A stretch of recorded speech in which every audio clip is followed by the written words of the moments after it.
Suntem în Emirates Palace. Acolo sunt colegii mei, colegii participanți la aceeași iftar.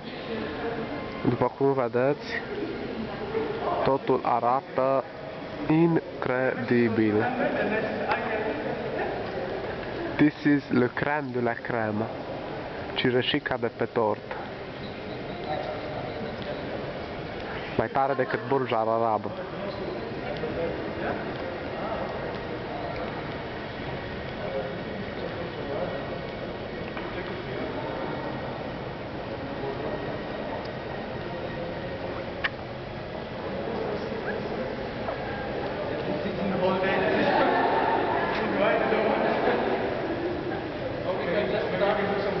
Cel mai tare hotel din lume.